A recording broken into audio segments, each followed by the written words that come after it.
पढ़ रहे हैं बेटा जी, बहुत इंपॉर्टेंट चैप्टर हमारा वंशागति और विविधता के सिद्धांत। आज है लेक्चर चौथा, जिसमें आज हम बात करेंगे किसकी, जो हमारा टॉपिक चल रहा है क्या, मेंडलवाद।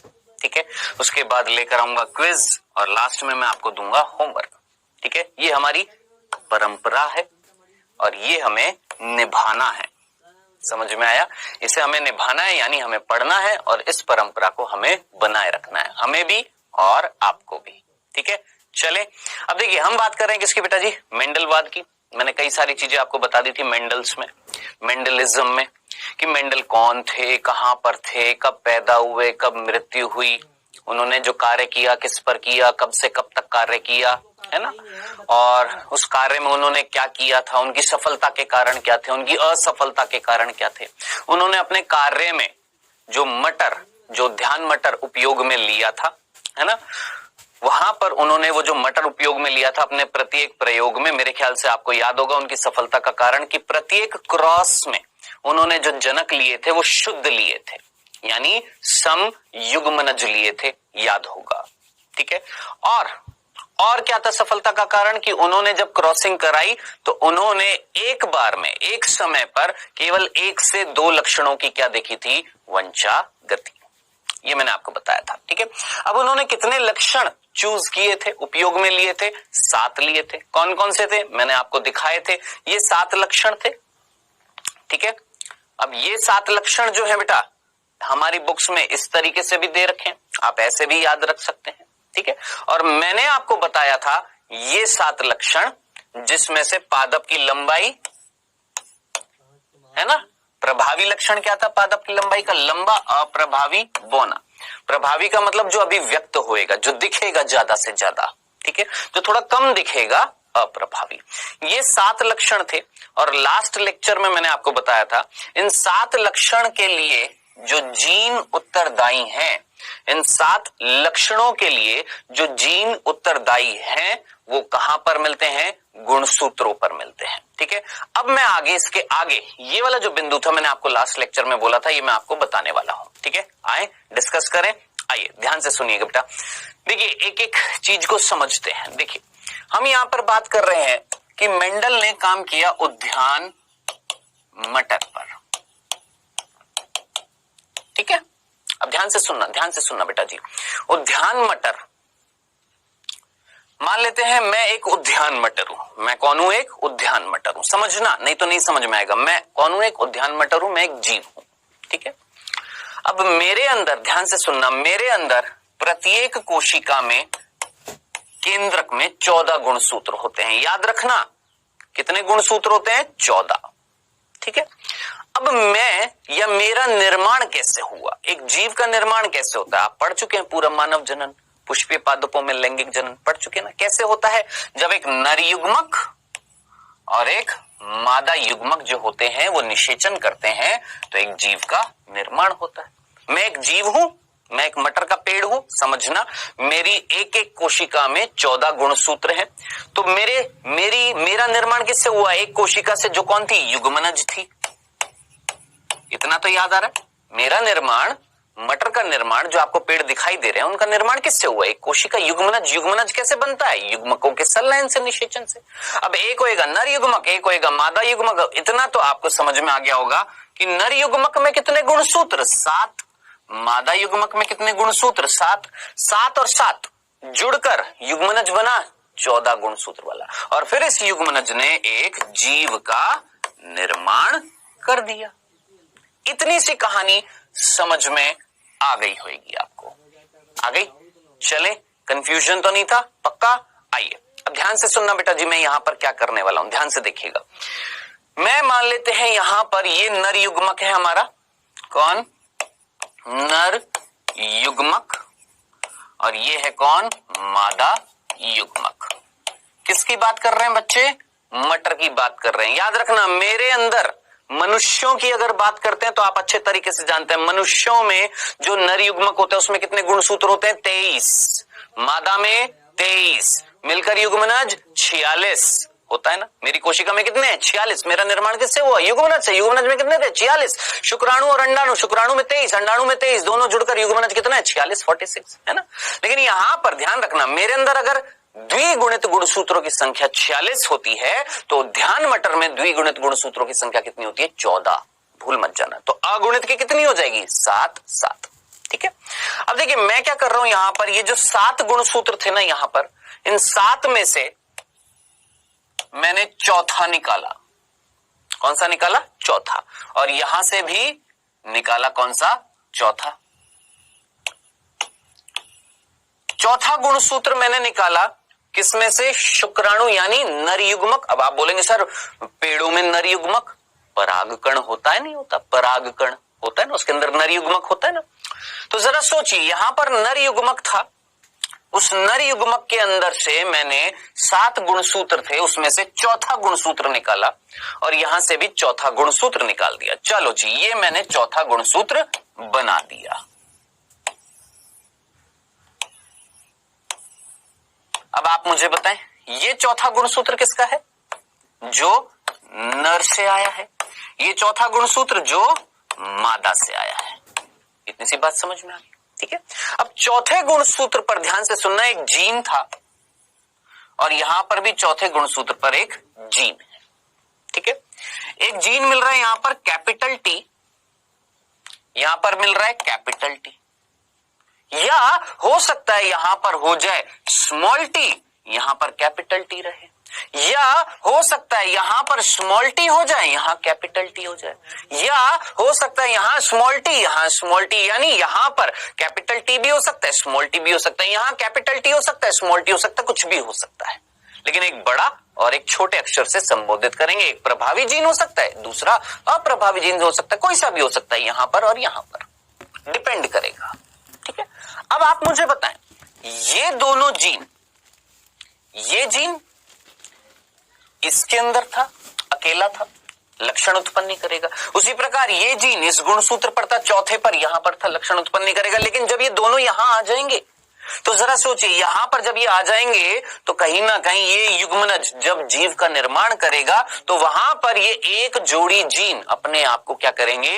अभिव्यक्त करेंगे। अब हो सकता है यहां पर कैपिटल टी हो या स्मॉल टी हो या कैपिटल टी स्मॉल टी, कुछ भी हो सकता है। लेकिन कहने वाली बात जो थी क्या कि ये जो लक्षण जो था ना लंबाई का, कौन सा? ये जो पादप की लंबाई का जो लक्षण जो था ना, ये लक्षण, इसको लक्षण को निर्धारित करने वाले एक जोड़ी जीन कहां पर मिल रहे हैं?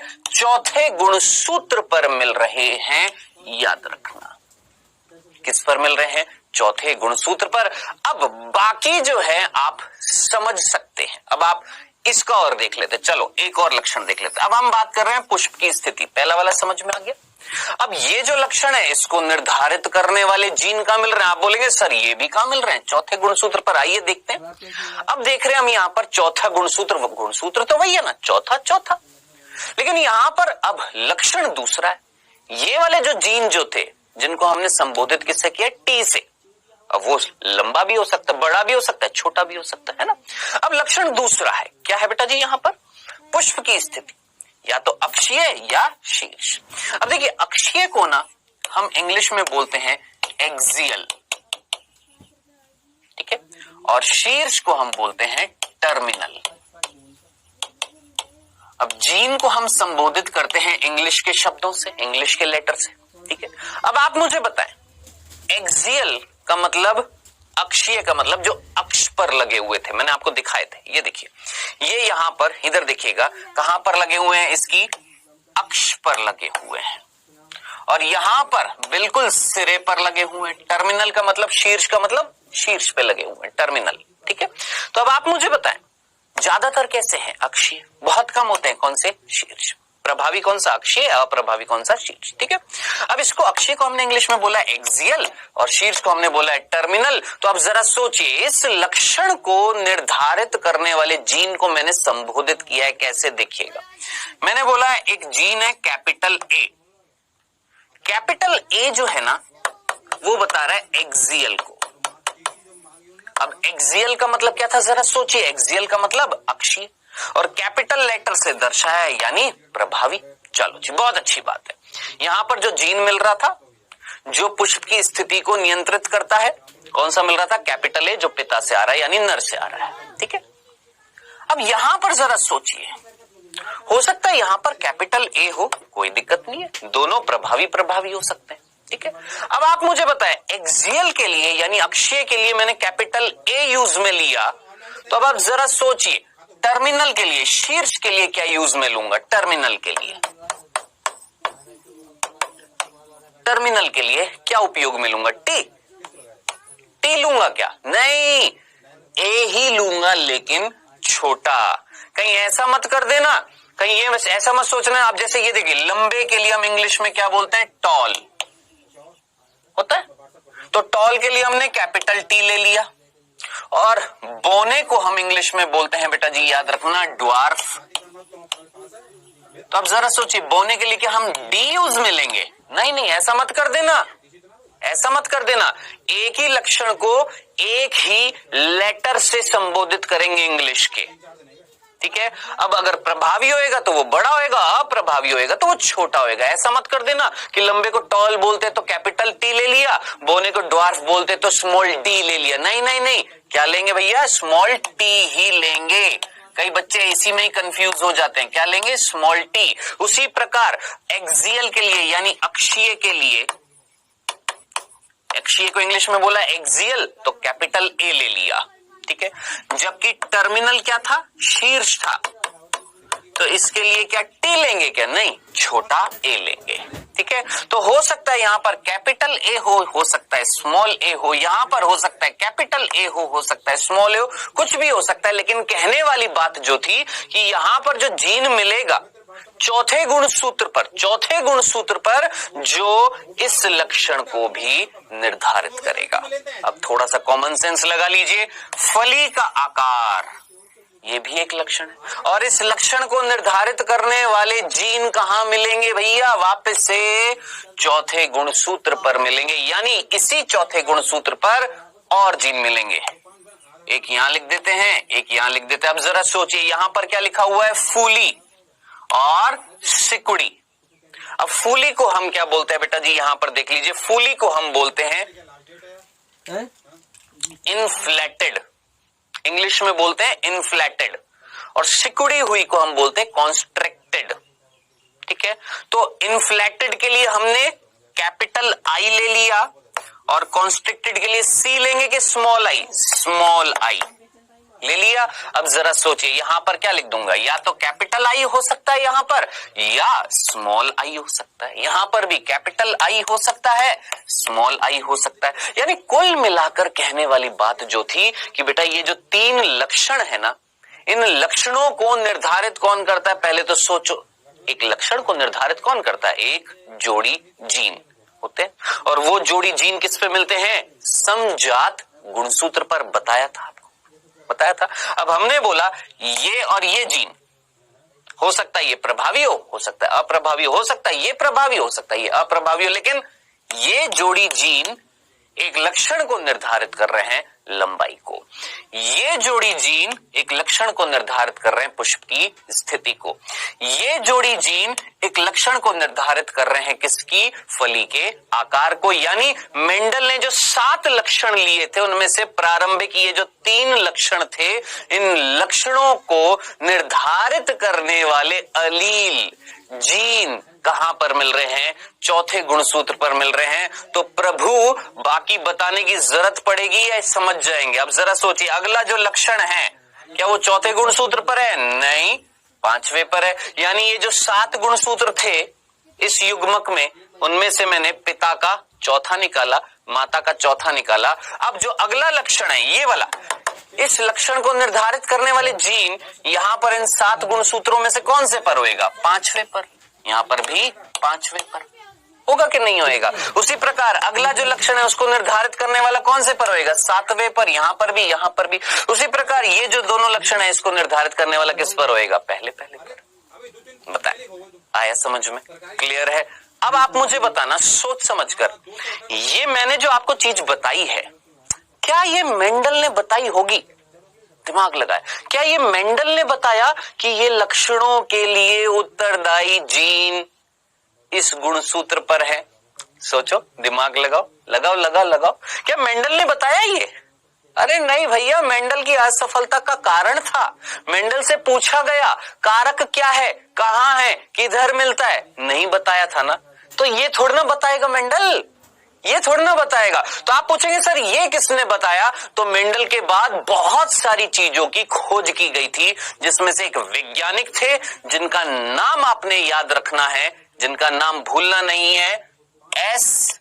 ब्लिक्स्ट। एस. ब्लिक्स्ट। उन्होंने बताया, क्या बताया, कि मेंडल के 7 लक्षण कौन से गुणसूत्र पर हैं। मेंडल के 7 लक्षणों को निर्धारित करने वाले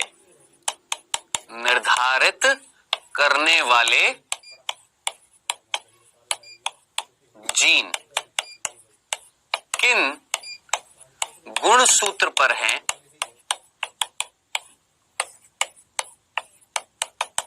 ये बताया था किसने, एक वैज्ञानिक एस. ब्लिक्स्ट ने। ठीक है, तो ये जो आप देखते हो ना, इसमें यहां तक का भाग तो मेंडल ने चूज किया, लेकिन इसके बाद वाली जो चीज जो है वो बताई किसने, एस. ब्लिक्स्ट ने। अब आप मुझे बस इतनी सी बात बता दीजिए, मेंडल के 7 लक्षण, ध्यान से सुनना, मेंडल के 7 लक्षणों को निर्धारित करने वाले जीन कितने गुणसूत्र पर मिल रहे हैं।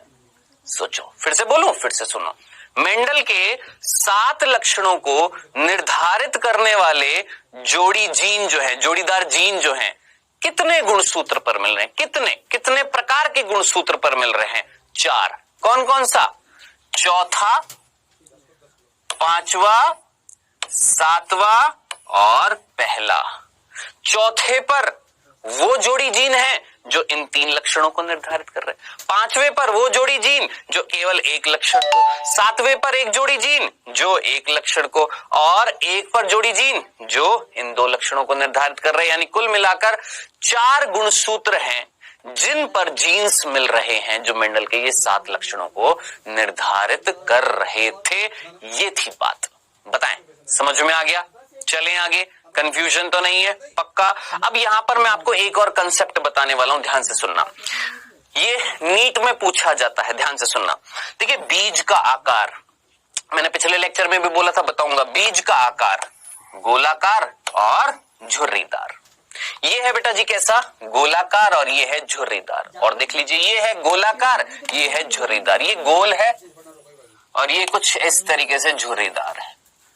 अब क्वेश्चन पूछा गया है कई बार, ये झुर्रीदार कैसे हो जाता है, बीज कैसे झुर्रीदार हो जाता है। तो आइए मैं आपको बताता हूं बीज झुर्रीदार कैसे हो जाता है। ध्यान से सुनना, देखिए मेरी बात सुनो, बीज में ना मिलता है स्टार्च। क्या मिलता है, स्टार्च। स्टार्च तो जानते हैं ना भाई, क्या होती है, कार्बोहाइड्रेट होती है। 11वीं कक्षा में पढ़ा था स्टार्च की, नहीं पढ़ा, पढ़ा है ना। स्टार्च कौन होती है, कार्बोहाइड्रेट होती है। अब ध्यान से सुनना, स्टार्च होती क्या है समझना। देखिए, ग्लूकोज नाम सुना है आप सभी ने, जिनको नहीं पता है ध्यान से सुनना, जिनको पता है अच्छी बात है। ये देखिए, ये ग्लूकोज को मैंने एक बिंदु से दर्शाया, एक ग्लूकोज, एक और, एक और, एक और, एक और, एक और, एक और, एक और, एक और, एक और, एक और, एक और, एक और, ऐसे करते करते करते करते करते करते लगभग, ध्यान से सुनना, लगभग 250 ग्लूकोज की एक श्रृंखला दिख रही है। आप बताएं जरा, ये श्रृंखला आपको शाखित दिख रही है या सीधी दिख रही है? आप सीधा बोलेंगे सर ये अशाखित है या सीधी। सीधी एक श्रृंखला है किसकी, 250 ग्लूकोज की। ठीक है, इस श्रृंखला को बोला जाता है अमाइलोज। याद रखना है, इस श्रृंखला को क्या बोला जाता है बेटा जी, अमाइलोज। सिंपल। चलें आगे, अब आगे देखना। अब देखिए, एक और ग्लूकोज है अब ये। अब आप मुझे बताएं, अब जो ग्लूकोज मैं आपको दिखा रहा हूं, क्या वो ग्लूकोज आपको सीधी श्रृंखला के रूप में दिखाई दिए जो अभी मैंने बनाए हैं, या शाखित हैं? आप बोलेंगे सर शाखित है। यानी ये जो श्रृंखलाएं जो आपको दिखाई दे रही हैं, ये लगभग, ध्यान से देखना, ये लगभग 30 ग्लूकोज की होती हैं। कितने ग्लूकोज की होती है? 30 ग्लूकोज की होती है, 30 ग्लूकोज की होती हैं और ये शाखित होती हैं। कैसी होती है बच्चों? शाखित होती हैं, ठीक है। और ये जो 30 ग्लूकोज की ये जो श्रृंखलाएं होती हैं, अब आप बोलेंगे सर 30 नहीं बनाई। अरे प्रभु, इतना तो समझ जाएंगे ना। अब 250 भी कौन सा बनाई है? सीधी श्रृंखला होती है 250 ग्लूकोज की, अमाइलोज कहलाती है। 30 ग्लूकोज की शाखित श्रृंखलाएं जो मिल रही हैं, शाखित ग्लूकोज जो मिल रही है, इसको बोला जाता है, याद रखना, इधर लिख देता हूं, अमाइलो पैक्टिन। याद रखना, क्या नाम देते बेटा? अमाइलो पैक्टिन, ठीक है। अब आप बोलेंगे सर क्यों बता रहे हो, क्या है ये? तो बेटा यही श्रृंखला ना, ये पूरी कहलाती है स्टार्च, ठीक है बच्चे, याद रखना। तो स्टार्च क्या था? आप बोलेंगे सर स्टार्च लगभग 280 ग्लूकोज से बना हुआ है। कैलकुलेट कर लीजिए भाई, सिंपल गणित है भाई। 250 और 30 कितना हो गया? 280। तो 280 ग्लूकोज से बना हुआ स्टार्च, जिसमें एक सीधी श्रृंखला है 250 ग्लूकोज की, क्या कहला रही है? अमाइलोज। और 30 जो है वो शाखित ग्लूकोज हैं, क्या कहला रहे हैं? अमाइलोपेक्टिन। ये पूरी संरचना कहला रही है स्टार्च, ठीक है। सिंपल सा था, चलें आगे। कंफ्यूजन तो नहीं था? पक्का? अब ध्यान से सुनना बेटा, ये जो 30 ग्लूकोज की ये जो शाखित संरचना थी, ध्यान से सुनना, 30 ग्लूकोज की ये जो शाखित संरचना थी अमाइलोपेक्टिन, सोचिए क्या यहां पर ग्लूकोज को क्या करना पड़ रहा है? शाखित करना पड़ रहा है। बोल सकता हूं, 30 ग्लूकोज को हमें शाखित करना पड़ रहा है। अब साहब ये शाखित कौन करता है? सीधी श्रृंखला ठीक है, ये शाखाएं कौन निकाल रहा है? तो याद रखना, अमाइलोपेक्टिन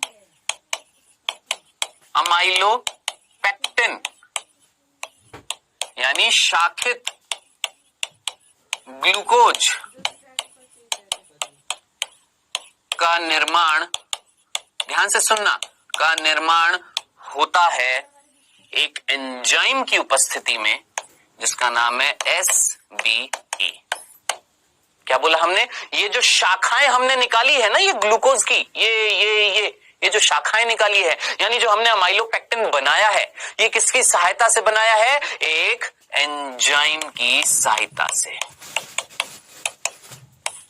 जिसका नाम है SBE, स्टार्च। ध्यान से सुनना, स्टार्च ब्रांचिंग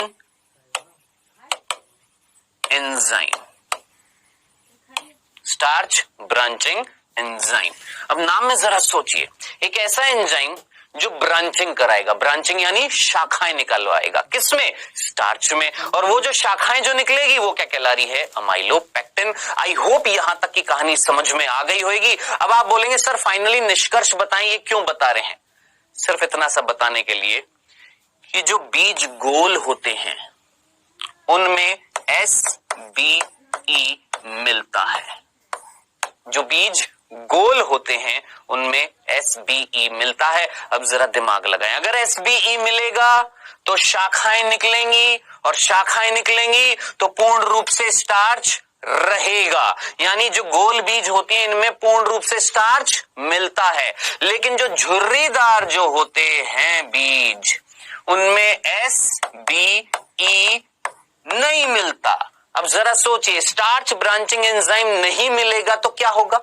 क्या होगा जरा सोचिए। आप सीधा बोलेंगे सर अमाइलोपेक्टिन नहीं बनेगा। अमाइलोपेक्टिन नहीं बनेगा तो सिर्फ सीधी संरचना होगी, कौन? अमाइलोज। इट मींस यहां पर स्टार्च, जो संरचना है स्टार्च, वो नहीं मिलेगी, सिर्फ अमाइलोज मिलेगा। तो पूर्ण रूप से श्रृंखला नहीं बनेगी, सिर्फ अमाइलोज मिलेगा, अमाइलोपेक्टिन नहीं मिलेगा। इस वजह से ये बीज हो जाएगा झुर्रीदार।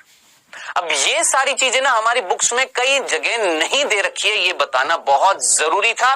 तो याद रखना, मेंडल ने जो लक्षण लिया था बीज का आकार गोलाकार और झुर्रीदार, उसमें झुर्रियां क्यों पड़ रही थी? वो बीज झुर्रीदार क्यों था? क्योंकि उसमें SBE नहीं था, जो स्टार्च की क्या कराता है? ब्रांचिंग कराता है। खत्म। इतनी सी बात समझ में आ गई। चलें आगे। तो ये बेटा हमने 7 लक्षण देखे, 7 लक्षणों को निर्धारित करने वाले वो जीन देखे जो कौन से गुणसूत्रों पर है वो देखा, फिर एक लक्षण के बारे में हमने देखा। अब आ जाते हैं मेंडल के कार्य पर। मेंडलवाद यानी मेंडल का कार्य देखने वाले हैं। अब आप मुझे बताएं, मेंडल का जो कार्य था उसने एक समय पर क्रॉसिंग कराई 2 जनक के बीच में कराई, और दोनों जनक शुद्ध थे यानी समयुग्मनज थे और विपरीत लक्षण वाले थे। कैसे थे? विपरीत लक्षण वाले थे। अब उन्होंने 2 चीजें करी मेंडल ने। एक समय पर या तो एक लक्षण की वंशागतिकांश खोलकर सुनिएगा, एक समय पर या तो एक लक्षण की वंशागति देखी या 2 की देखी। पहले हम देखेंगे एक लक्षण की वंशागति। एक लक्षण की वंशागति, ठीक है।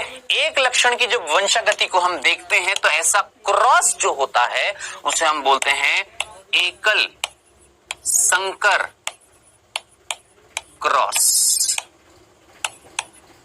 याद रखना, क्या नाम देते हैं?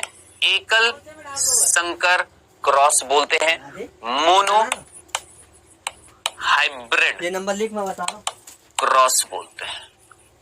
इंग्लिश में मोनो हाइब्रिड क्रॉस, इंग्लिश में एकल संकर क्रॉस, और हमारी बुक्स में लिखा हुआ है एक जीन वंशागति। ध्यान से सुनना, हमारी बुक में क्या लिखा हुआ है? एक जीन वंशागति, ऐसा भी लिखा हुआ है। मीनिंग सिर्फ इतना सही है क्या? इन तीनों शब्द का मीनिंग सेम है क्या?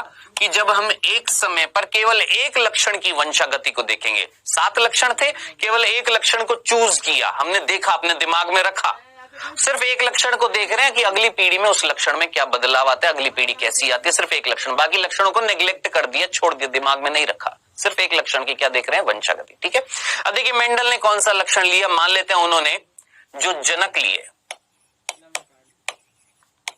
क्या लिए? एक लिया बेटा लंबा और एक लिया बोना। एक क्या लिया? लंबा, और एक क्या लिया? बोना। ठीक है। अब लंबा जो होएगा शुद्ध है और बोना जो है वो भी शुद्ध है। मैंने आपको बताया था जनक कैसे होंगे? शुद्ध, यानी समयुग्मनज। और समयुग्मनज का मतलब जब दोनों जीन सेम होंगे, समान होंगे। अब जरा सोचिए, लंबे के लिए क्या लिखेंगे? कैपिटल टी, और बोने के लिए क्या लिखेंगे? Small T. बताएं, सोचो। अब जिनको नहीं समझ में आया, देखो, मैं एक मटर का पेड़ हूं, ध्यान से सुनना, मैं एक मटर का पेड़ हूं, मैं हूं लंबा। आप मुझे बताएं, मेरी जो कोशिकाएं हैं वो द्विगुणित हैं कि अगुणित हैं? सोचो, दिमाग लगाओ, मेरी कोशिकाएं द्विगुणित हैं कि अगुणित? आप बोलेंगे सर द्विगुणित है। मेरे अंदर माता से भी जीन आया है, पिता से भी जीन आया है। मैं हूं लंबा, मेरे अंदर एक माता से जीन आया, एक पिता से जीन आया, और दोनों जो थे वो सेम थे, यानी मैं शुद्ध हूं, समयुग्मनज हूं, प्रभावी हूं। उसी प्रकार दूसरा जो जनक लिया वो भी समयुग्मनज है लेकिन अप्रभावी है, यानी विपरीत लक्षण ले लिए हैं, और दोनों जो है वो द्विगुणित है। ठीक है। अब आप मुझे बताएं, लैंगिक जनन कराना है भाई, क्या कराना है? लैंगिक जनन कराना है। बालक जरा जल्दी से ध्यान से सोचो, लैंगिक जनन अगर कराना है तो क्या उत्पन्न करने पड़ेंगे? युग्मक। क्या उत्पन्न करने पड़ेंगे? युग्मक करने पड़ेंगे ना। अब आप मुझे सोच समझकर मुझे बताना, अभी मैंने आपको पीछे ले जाता हूं थोड़ा सा, अभी मैंने आपको यहां पर कुछ बताया था, ध्यान से देखना। मान लो यहां पर था कैपिटल टी, मान लेते हैं, ध्यान से देखना, मान लो यहां पर है कैपिटल टी। देखना ध्यान से देखना, मैं एक पेड़ हूं, मटर हूं, मेरे अंदर 14 गुण सूत्र हैं। ध्यान से सुनना, मेरे अंदर 14 गुण सूत्र है, मेरे अंदर ध्यान से सुनना, मैं एक मटर हूं, मटर का पेड़ हूं, उद्यान मटर हूं, मैं एक पेड़ हूं। मेरा निर्माण हुआ किससे? युग्मनज से। युग्मनज कैसे बना? एक नर युग्मक और एक मादा युग्मक का संलयन हुआ। नर युग्मक में चौथे गुण सूत्र पर जीन मिल रहा था कैपिटल टी, और मादा युग्मक में चौथे गुण सूत्र पर जीन मिल रहा था कैपिटल टी। अब मेरे अंदर क्या आया? कैपिटल टी आया, तो मेरा जीनोटाइप क्या होगा? मेरा जीन प्रारूप क्या होएगा? Capital T. सिंपल। अब जरा सोचिए, मुझे अगर युग्मक उत्पन्न करने हैं, जरा सोचिए, मानव जनन चैप्टर पढ़ा था, पुष्पीय पादपों में लैंगिक जनन चैप्टर पढ़ा था। सोचिए, अगर युग्मक उत्पन्न करने होते हैं तो गुणसूत्रों की संख्या आधी होती है कि नहीं होती? कई बार बताया है, युग्मक उत्पन्न करने होते हैं तो गुणसूत्रों की संख्या आधी हो जाती है। अब जरा सोचिए, ये जो जीव जो था, ये जो मटर जो था, यहां पर ध्यान से देखना,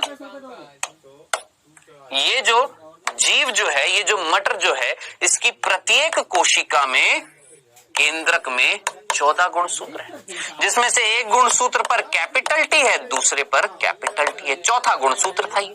समझ में आ गया? यही था ना, मेरी बात कर रहे हैं यहां पर, यही था ना। अब जरा ध्यान से सुनिएगा, ध्यान से सुनिएगा, समझिएगा।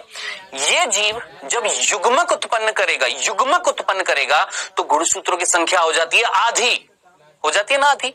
आधे एक युग्मक में जाएंगे, आधे दूसरे युग्मक में जाएंगे, इसमें 7 जाएंगे, इसमें 7 जाएंगे। अब जरा सोचिए, यहां पर जो 7 गए हैं, यहां पर जो 7 गए हैं, उनमें से ये वाला इधर चला गया, ये वाला इधर चला गया। अब जरा सोचिए, इसमें चौथा गुणसूत्र जो है उसमें कैपिटल टी है, इसमें जो चौथा गुणसूत्र है उसमें भी क्या है? कैपिटल टी है। तो जरा सोच समझकर मुझे बताना, यहां पर ध्यान से सोच समझकर, कि ये जो जीव जो था, ये जो जनक जो था, जब युग्मक उत्पन्न करेगा, क्या उत्पन्न करेगा? युग्मक उत्पन्न करेगा, तो उस युग्मक में दोनों जीन आते हैं कि एक जीन आता है? बस इतनी सी बात, एक जीन आता है।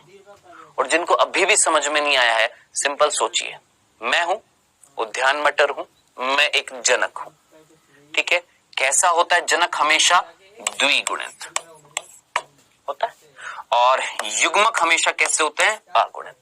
गुणसूत्रों की संख्या आधी हो जाती है। अब गुणसूत्रों पर अगर जीन मिल रहे हैं, ये जीन एक गुणसूत्र पर है, ये जीन दूसरे गुणसूत्र पर है, ये भी चौथे पर है, ये भी चौथे पर है, लेकिन क्या दोनों गुणसूत्र एक ही युग्मक में जाते हैं? नहीं, अलग हो जाते हैं, पृथक हो जाते हैं, अलग हो जाते हैं, सेपरेट हो जाते हैं। एक अलग युग्मक में जाता है, एक अलग युग्मक में जाता है। तो जरा सोचिए, दो प्रकार के युग्मक बने हैं, दो युग्मक बने हैं, एक में भी कैपिटल टी, दूसरे में भी कैपिटल टी। उसी प्रकार यहां पर जो युग्मक बनेंगे, एक में स्मॉल टी होगा, दूसरे में स्मॉल टी होगा। अब ये बेटा हमने बना दिए युग्मक। क्या बना दिए हैं? युग्मक। ठीक है, सिंपल, यहां तक चीज समझ में आ गई। अब जरा सोचिए, अब क्या करने वाले हम? युग्मकों का निषेचन करेंगे, युग्मकों को जोड़ेंगे। अब मान लो ये नर था और ये मादा थी, ये नर युग्मक है, ये मादा युग्मक है। ठीक है, अब ध्यान से सुनना, जेनेटिक्स में ना हार्ड वर्क के साथ साथ स्मार्ट वर्क बहुत जरूरी है। क्या बोला मैंने? हार्ड वर्क के साथ साथ स्मार्ट वर्क बहुत जरूरी है। कैसे? ध्यान से देखना। देखिए, ये एक नर युग्मक है, ये एक मादा युग्मक है। इस नर युग्मक को अगर मैं इस मादा युग्मक के साथ जोड़ूंगा तो क्या बनेगा? Capital T small T. चलो जी, ठीक है। फिर इस नर युग्मक के साथ, ये भी तो एक मादा युग्मक है, इसके साथ जोड़ूंगा तो क्या बनेगा? Capital T small T. चलो जी, ठीक है। अब ये भी एक नर युग्मक है, मादा युग्मक। अब ये नर युग्मक अगर इस मादा युग्मक के साथ जुड़ेगा तो कैपिटल टी स्मॉल टी, ये जब इसके साथ जुड़ेगा तो कैपिटल टी स्मॉल टी। अब ये ना दिखने में थोड़ा सा ना अजीब सा लगेगा, थोड़ा सा टफ लग सकता है, तो एक सिंपल तरीका बताऊं क्या? आप मुझे बताएं सोच समझकर, बेटा ये दोनों युग्मक सेम है ना? सेम है ना, ये भी सेम है ना, तो दो बार क्यों लिखूं? रिजल्ट मेरा सेम आएगा या नहीं आएगा? तो मैं एक ही बार लिखूंगा। जब युग्मक कैसे होंगे? एक जैसे होंगे तो हम एक ही बार लिखेंगे। बस ये इतना सा स्मार्ट वर्क कर लीजिएगा कि जब आपको दिखाई दे क्या युग्मक जो बन रहे हैं सेम सेम है, तो एक बार लिखो। दो बार लिखोगे रिजल्ट तो सेम रहेगा, है ना? अब जरा सोचिए, ये एक युग्मक, ये भी एक युग्मक है, यहां से बना साहब। यहां दोनों युग्मक जब जुड़ जाएंगे तो अगली पीढ़ी आएगी, और उस पीढ़ी को बोलते हैं हम प्रथम संतानीय पीढ़ी। क्या नाम देते हैं? प्रथम संतानीय पीढ़ी। और वो प्रथम संतानीय पीढ़ी है कैपिटल टी स्मॉल टी। अब दिमाग लगाना, सोच समझकर मुझे बताना, अकेला जीन लक्षण उत्पन्न कर सकता है? नहीं। ये अकेला नहीं। युग्मकों में है? हाँ है ना। अब जरा सोचिए, यहां पर नर युग्मक में था कैपिटल टी, मादा युग्मक में स्मॉल टी, दोनों जुड़ गए, क्या बना, युग्मनज। ये युग्मनज वृद्धि करेगा, क्या बनाएगा, जीव। अब ये जीव कैसा होएगा, जरा सोच समझकर मुझे बताएं। मैंने आपको पहले भी बताया, एक प्रभावी जीन है, दूसरा अप्रभावी जीन है, तो ये प्रभावी जीन इस अप्रभावी जीन के लक्षणों को खत्म कर देता है और अपने आप को अभिव्यक्त करता है। केवल ये अभिव्यक्त होएगा, इसको अभिव्यक्त नहीं करने देगा, तो कैसा लक्षण उत्पन्न होएगा, कैसा होएगा, ये लंबा। तो जरा सोचिए, F1 पीढ़ी कैसी आई है, लंबी, लेकिन उसका जीनोटाइप जो था वो क्या था, capital T small T. Simple. चले आगे, कंफ्यूजन तो नहीं था। अब आगे चलते हैं। अब ये बेटा आ गई हमारी कौन सी, F1 पीढ़ी। इसको सीधा हम क्या बोलते हैं, F1 पीढ़ी। कैसे लाए हम, समझ में आ गया। एक लक्षण देख रहे हैं केवल लंबाई का, ठीक है। अब देखिए आगे चलते हैं हम यहां पर। अब ये आई है F1 पीढ़ी, अब हमें निकालनी है अगली पीढ़ी। जैसे मेरे माता पिता से मैं आया, अब मेरे से अगली पीढ़ी आएगी, यानी F1 पीढ़ी से अगली पीढ़ी आएगी कौन सी, F2 पीढ़ी। अब साहब F2 पीढ़ी जो होती है वो कैसे निकालते हैं, तो हमेशा याद रखना, जब हम F1 को F1 से क्रॉस करते हैं, किसको, F1 को F1 से ही क्रॉस करते हैं, तो वो पीढ़ी क्या कहलाती है, वो जो निकलेगी वो क्या कहलाएगी, F2 पीढ़ी। अब जरा जल्दी से सोच समझकर मुझे बताएं, F1 को F1 से क्रॉस कराएंगे तो क्या आएगी, F2 पीढ़ी आएगी। अब जरा जल्दी से मुझे बताएं, F1 पीढ़ी क्या थी, कैपिटल टी स्मॉल टी। आइए देखना, ध्यान से देखना, कैपिटल टी स्मॉल टी को अगर मैं कैपिटल टी स्मॉल टी से क्रॉस कराता हूं, सोचो कैपिटल टी स्मॉल टी कौन है, कौन है, F1 पीढ़ी है। अब F1 पीढ़ी को अगर मैं F1 पीढ़ी से यानी कैपिटल टी स्मॉल टी को कैपिटल टी स्मॉल टी से क्रॉस कराऊंगा तो मेरे पास कौन सी पीढ़ी आएगी, दूसरी संतानीय पीढ़ी आएगी ना। अब जरा सोचिए, ये बेटा जनक की तरह है, जनक है, जनक हमेशा कैसा होता है, द्विगुणित। द्विगुणित का मतलब दोनों जोड़ी, दोनों जीन मिलते हैं, वो क्या कहलाता है, द्विगुणित। अगर एक जीन मिलेगा, अगुणित। सीधे सीधे शब्दों में याद रखो, एक लक्षण को निर्धारित करने वाले, मेरे अंदर एक लक्षण को निर्धारित करने वाले दोनों जीन हैं, एक माता से आया, एक पिता से आया, तो मैं द्विगुणित। और जब मैं युग्मक उत्पन्न करूंगा तो युग्मक में केवल एक जीन उस लक्षण का। अब जरा सोचिए, दोनों जीन मिल रहे हैं तो ये द्विगुणित है ना, जनक है। अब जरा सोचिए क्या उत्पन्न करेगा, युग्मक। अब आप मुझे बताएं, यहां पर जो युग्मक होंगे वो कौन से होंगे, एक युग्मक में जाएगा कैपिटल टी, दूसरे में जाएगा स्मॉल टी, इधर से भी एक में आएगा कैपिटल टी और एक में आएगा स्मॉल टी। अब ये क्या है बेटा जी, युग्मक है, ये क्या थे, जनक थे। अब आप मुझे बताएं, युग्मकों का संलयन करेंगे, है ना। अब आप बोलेंगे सर इसको इससे करेंगे, इसको इससे करेंगे, इसको इससे करेंगे, इसको इससे करेंगे। इसका एक बहुत बढ़िया तरीका बता रहा हूं, ध्यान से सुनना। एक वैज्ञानिक थे जिनका नाम था रेगिनल्ड पुनेट, रेगिनल्ड पुनेट, ठीक है। उन्होंने एक तकनीक बताई जिसको हम बोलते हैं चेकर बोर्ड तकनीक या checker board method, checker board तकनीक या चेकर बोर्ड मेथड। क्या करते हैं, ध्यान से सुनना।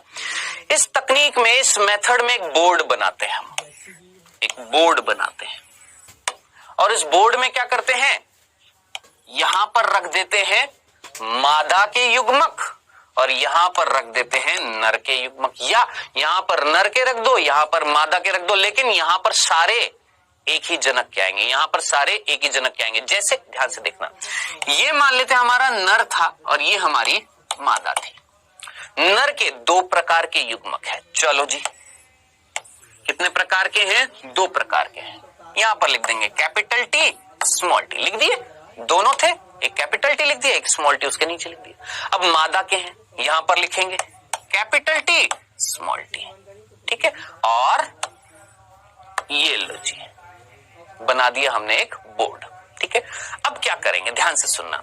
अब इसको इससे निषेचित करेंगे, ये एक नर युग्मक, ये एक मादा युग्मक। नर युग्मक मादा युग्मक से, यहां पर जरा सोचिए, ये जो मैंने लिखे हैं ये दोनों, ये नर युग्मक है, ये क्या है, मादा युग्मक है। नर युग्मक को मादा युग्मक से निषेचन करना। अब जरा सोचिए, कैपिटल टी होएगा, इसको इससे करेंगे तो कैपिटल टी स्मॉल टी, इसको इससे करेंगे तो कैपिटल टी स्मॉल टी। आप बोलेंगे सर नहीं स्मॉल टी कैपिटल टी, अरे बंधु बात एक ही है, आगे पीछे लिख दो लेकिन चीज वही रहेगी, है ना। Small T small T. अब आप सोच समझकर मुझे बताना, यहां पर ये जो चेकर बोर्ड जिसकी खोज किसने करी है, चेकर बोर्ड की याद रखना किसने, पुनेट ने, जिसमें अनुलंबीय एक जनक के युग्मक रख देते हैं और अनुप्रस्थ एक युग्मक, अनुप्रस्थ एक जनक के युग्मक रख देते हैं और अनुलंबीय दूसरे जनक के युग्मक रख देते हैं। यहां पर या तो नर के रख दो, मादा के रख दो, यहां पर नर मादा किसी के भी रख दो, यानी कुल मिलाकर हमने यहां पर क्या रख दिया, युग्मक रख दिया। अब क्या करा हमने, मल्टीप्लाई किया। अब हमारे पास क्या आ गया, जरा सोचिए, ये चार क्या है बेटा जी, F2 पीढ़ी है। कौन सी पीढ़ी आई है बच्चों, F2 पीढ़ी आई है ये चार। अब जरा सोच समझकर मुझे बताना, इन चार में से कितने लंबे हैं। ये लंबा, हाँ, ये लंबा, हाँ, ये लंबा, हाँ, ये नहीं, बोना। तो जरा सोचिए लंबे कितने हैं। आप बोलेंगे सर 3, और बोने कितने हैं, आप बोलेंगे सर 1। तो अनुपात क्या हुआ, 3:1। अब ये 3:1 क्या है, जरा सोचिए, क्या मुझे देखने से पता लगेगा या नहीं पता लगेगा कि ये लंबा है, ये लंबा है, ये लंबा, और ये क्या है, ये बोना। ये मुझे नहीं पता लगा, ये मेंडल को पता लगा था। मेंडल ने जब ये क्रॉस कराया ना, तो F2 पीढ़ी जो उसकी आई थी ना, उस F2 पीढ़ी में 3:1 मिला था, यानी मैक्सिमम जो थे, अधिकतर जो थे वो लंबे थे, कुछ बोने थे, ये अनुपात में उसको मिले थे। तो जरा सोचिए, क्या ये बोना और लंबा, क्या ये एक लक्षण है, क्या ये फिनोटाइप है कि जीनोटाइप है, सोच समझकर मुझे बताएं। फिनोटाइप क्या था, लक्षण प्रारूप। तो याद रखना, ये जो अनुपात होता है ना 3:1, ये होता है लक्षण प्रारूप अनुपात, यानी फिनोटाइप अनुपात। कौन सा अनुपात है ये, फिनोटाइप। ठीक है, जो लक्षण हमें दिखे, 3 लंबे दिखे, 1 बोना दिखा, यानी लक्षण अनुपात क्या हुआ, फिनोटाइप अनुपात क्या हुआ, 3:1। ठीक है, अब दूसरी चीज, अब जीनोटाइप अनुपात देखेंगे। क्या देखेंगे बेटा जी, जीनोटाइप अनुपात। आप में से कितने बच्चों को वर्ड याद आ रहा है, जीनोटाइप। जीनोटाइप क्या था, जब हम जीन्स को प्रदर्शित करते हैं। जरा सोचिए, क्या मैंने यहां पर जीन लिखे हैं। अब आप मुझे बताएं, यहां पर इस 4 बच्चों में से, ये जो F2 पीढ़ी में ये 4 बच्चे आए हैं, इन 4 बच्चों में से कैपिटल टी जीनोटाइप है ना, जीन्स लिखे हैं ना, कितनों में मिल रहे हैं, 4 बच्चों में से कितनों में मिल रहे हैं ये जीनोटाइप जो है, कैपिटल टी कितने में मिल रहा है, 1 में। देख लो, केवल 1 में मिल रहा है ना। कैपिटल टी स्मॉल टी कितने में मिल रहा है, जरा सोचिए, ये वाला जीनोटाइप कितने में मिल रहा है, 4 बच्चों में से 2 में मिल रहा है। चलो जी 2, और स्मॉल टी कितनों में मिल रहा है, 1 में मिल रहा है। तो ये बेटा जी हमारा क्या कहलाएगा, जीनोटाइप अनुपात। जब हम जीन्स देखेंगे, F2 पीढ़ी में क्या देख रहे हैं, जीन्स देख रहे हैं, अनुपात देख रहे हैं कि ये वाला जीनोटाइप कितनों में है, ये वाला जीनोटाइप कितनों में है, ये वाला 2 सेम है, ये वाला अकेला है। तो हमें कितना अनुपात मिला जीनोटाइप, 1:2:1 क्या है, जीनोटाइप अनुपात। और फिनोटाइप अनुपात जो था वो क्या था, 3:1। ये था हमारे मेंडल का एकल संकर क्रॉस, जिसमें हमने F1 निकाली, जिसमें हमने F2 निकाली। अब चाहे तो इसको आप देख सकते हैं। देखिए ये लंबा बोना, F1 सारे के सारे लंबे थे, capital T small T, F1 क्या आई थी, capital T small T I थी। फिर हमने F1 को ही F1 से क्रॉस कराया था, लंबे को लंबे से क्रॉस कराया था। तो हमारे पास 4 प्रकार की पीढ़ियां आई थी, जिसमें से 3 तो लंबी थी और 1 बोना था। तो 3:1 हमारा क्या हो गया, फिनोटाइप अनुपात। और जीनोटाइप अनुपात मैंने आपको बताया कि भैया यहां पर कैपिटल टी वाला 1 था, कैपिटल टी स्मॉल टी वाले 2 थे, और स्मॉल टी वाला 1 था। ये हमारा जीनोटाइप अनुपात है। इस तरीके से मैंने आपको चेकर बोर्ड बनाकर दिखाया था। ये चेकर बोर्ड बता रखा है कि एक तरफ नर युग्मक लिख दो, एक तरफ मादा युग्मक लिख दो और क्रॉसिंग करा दो। तो तो इस तरीके से मेंडल का क्या था, एकल संकर क्रॉस। अब अगले लेक्चर में हम बात करेंगे एकल संकर क्रॉस जो हमने किया है, इसको करने के बाद मेंडल ने कुछ निष्कर्ष निकाला, कुछ रिजल्ट दिया, कुछ नियम दिए, वो हम पढ़ेंगे नेक्स्ट लेक्चर में। ठीक है, अभी जो सब कुछ पढ़ाया है ये सारा आपने रिवाइज करना है आज की आज में, छोड़ना नहीं है एक भी चीज। ठीक है, अभी समय हुआ है किस चीज का बेटा जी, हमारे क्विज का पहला प्रश्न आपकी स्क्रीन पर बच्चों आता हुआ फर्स्ट। मेंडल के कार्य की पुनः खोज किस वर्ष में हुई थी? जरा जल्दी से सोचिए, मेंडल ने जो कार्य किया था उसके कार्य की खोज किस वर्ष में हुई थी? 1989 में, 1900 में, 1991 में, 1890 में? कब हुई थी मेंडल के कार्य की पुनः खोज? 3 वैज्ञानिकों ने की थी, उसके मरने के उपरांत 16 वर्ष बाद। सोचिए जल्दी से फटाफट।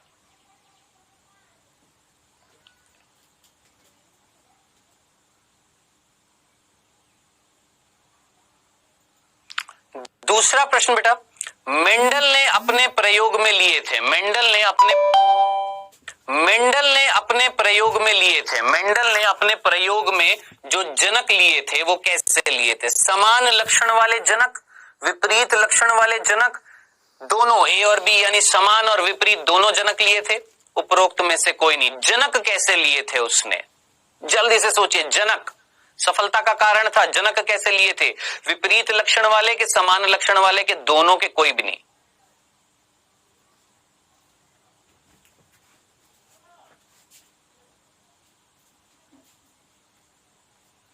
एक तीसरा प्रश्न और, विषम युग्मनज स्थिति को प्रकट करता है, इनमें से कौन है जो विषम युग्मनज स्थिति को प्रकट कर रहा है? Capital T, capital T, capital T small T, capital R small T, विषम युग्मनज बताना है। कौन है इनमें से विषम युग्मनज? जल्दी से आंसर दीजिए, बहुत सिंपल है। विषम युग्मनज बताना है, सम युग्मनज नहीं बताना है। चलिए समय हुआ समाप्त, आइए डिस्कस करते बेटा जी। पहला प्रश्न था बच्चों, मेंडल के कार्य की पुनः खोज किस वर्ष में हुई थी? कब हुई थी? आप अच्छे से तरीके से जानते हैं 1884 में उनकी मृत्यु हुई थी, मरने के 16 साल बाद यानी 1900 में 3 वैज्ञानिकों ने उनके कार्य की पुनः खोज करी थी। ठीक है, दूसरा, मेंडल ने अपने प्रयोग में क्या लिए थे? सफलता का कारण ही क्या था? उन्होंने जो जनक लिए थे वो विपरीत लक्षण के लिए थे। एक लंबा लिया, एक बौना लिया, एक अक्षीय लिया, एक शीर्ष लिया, इस तरीके से विपरीत लक्षण वाले जनक लिए थे। Second answer. तीसरा, इनमें से कौन विषम युग्मनज है? यानी विषम युग्मनज जब एक जोड़ी जीन जो है दोनों अलग अलग होंगे। Capital T same, capital R same, small T same, लेकिन कैपिटल टी स्मॉल टी अलग अलग। करेक्ट आंसर क्या हो गया हमारा? सेकंड। ठीक है, तो इस तरीके से ये हमारा क्विज था। आई होप मैक्सिमम बच्चों ने सही आंसर किया होगा। बेटा जी ये है आज का होमवर्क, आपने करने हैं सिंपल से 4 प्रश्न, जरूर करिएगा।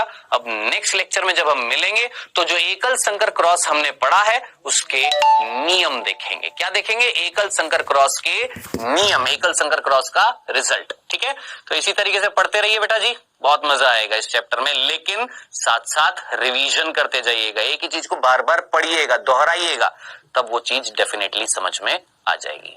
Okay then, tata bye bye, take care.